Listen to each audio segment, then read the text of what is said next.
Hello my dears, today we will study about the word density. ये word density science में use होता है। इसके मीनिंग को हम समझेंगे आज। डेंसिटी का मीनिंग होता है घनत्व, यानी घनापन, या फिर कह सकते हैं टाइटनेस ऑफ पार्टिकल्स। जितनी पार्टिकल की टाइटनेस होगी उतनी ज़्यादा क्या होगी, density. Now we will see the picture A, B and C. A picture में पार्टिकल्स आसपास हैं, तो यहाँ पर डेंसिटी ज़्यादा होगी एज़ कम्पेयर टू बी और सी, क्योंकि आप देख सकते हैं बी में पार्टिकल्स जो हैं कम हैं पास पास, सी में और कम है। तो यहाँ पे ए की डेंसिटी सबसे ज़्यादा, उससे कम बी की, एंड उससे भी कम सी की डेंसिटी होगी। डेंस वर्ड होता है जिसका मतलब होता है घना, जिससे ये वर्ड बना है डेंसिटी।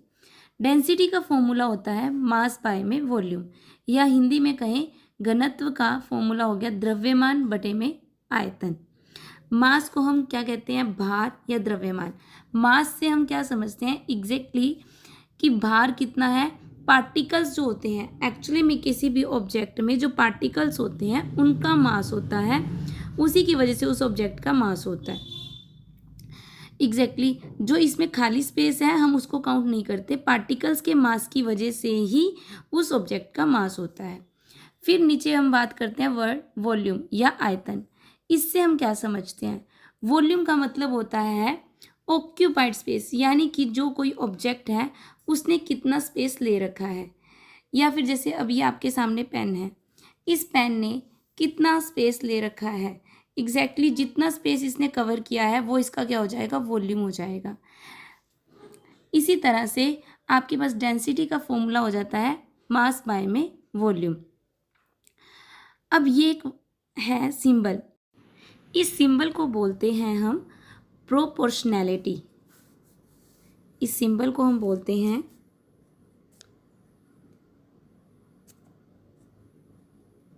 प्रोपोर्शनैलिटी।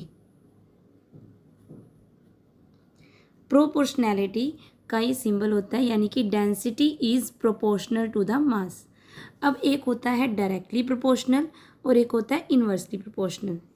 यानी एक होता है आपके पास डायरेक्टली प्रोपोर्शनल और इन्वर्सली प्रोपोर्शनल।